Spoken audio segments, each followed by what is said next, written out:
Ngopi dulu ya. Mengaku pers motor dibawa kabur sampai sekarang kasusnya gantung. Maksudnya gimana? Gantung gimana tuh?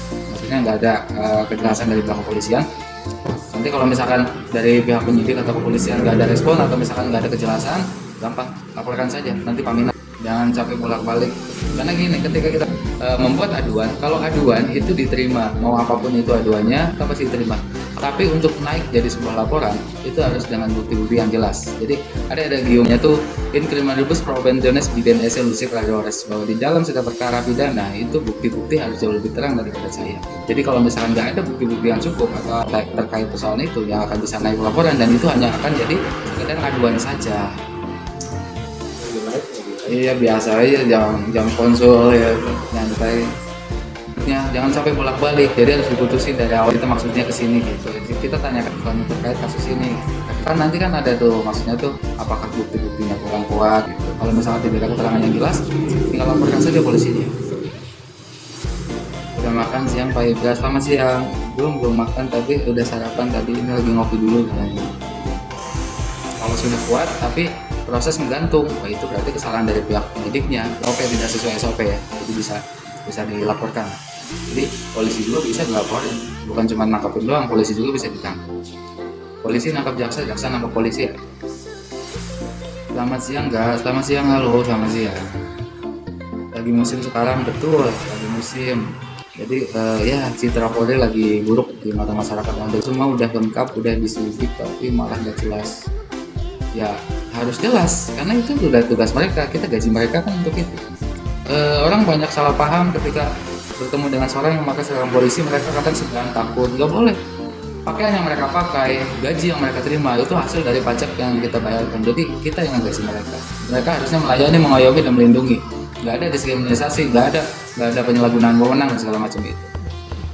Rekam polisi nakal-nakal yang kayak gitu mah laporin langsung. Kadang kan ada juga ini kalau misalkan, karena kalau ketika kayak motornya motor kreditan atau namanya motor kredit itu nggak boleh digadaikan, apalagi dipindah tangankan. Saya selalu mengedukasi, selalu menyarankan bahwa kita tidak perlu takut pada pihak kepolisian. Justru polisi itu yang harus ngerangkul kita, kan itu udah pekerjaan mereka, termasuk untuk melayani, mengayomi, melindungi gitu. Penyalahgunaan wewenang itu sudah dibenarkan. Jadi kalau dijamin yang polisi kayak gitu tuh teman, misalkan ada razia bilang, jadi kadang orang setiap kali lihat razia polisian kadang deg-degan, terus setiap kali ngelihat ada razia gabungan deg-degan, ya mungkin itu yang namanya jatuh cinta. Ya kalau kitanya salah nggak bawa surat-surat atau apa wajar gitu, tapi ditilang juga nggak masalah, kita ngikutin aturannya. Kayak misalkan knalpot brong nih, mereka nggak tahu, lupa aturannya atau gimana, sedangkan mereka menilang knalpot brong tapi mereka dB meter nggak dibawa, kan harus ada desibel meternya. Terus jarak antara desibel meter dengan knalpot itu harus 1 meter. Terus posisinya juga harus stasioner, nggak boleh digerung-gerung, apalagi kalau telinganya dideketin sama ke telinga ininya digeber-geber, itu bisa rusak ke telinga anak orang, itu bisa dilaporin polisi, itu pidana. Jangan mentang-mentang gerung-gerung mau knalpot gerung langsung ditilang, langsung diangkut motornya, ya nggak bisa gitu juga. Kita harus fair dong. Setiap motor juga setiap cc desibelnya masing-masing, aturan desibelnya berapa standarnya. Kan orang yang awam nggak tahu tentang hukum ya nurut-nurut aja, yang penting makan knalpotnya brong, tilang aja, bawa angkut motornya. Ya, siap Pak, siap. Nah gitu.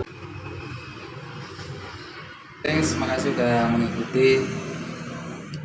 Karena ini kalau misalnya kacamata gini semut, halo yang semut, ini namanya gue aneh-aneh kan ya, lucu-lucu ya. Mau tahu edukasi seputar hukum, boleh follow di IG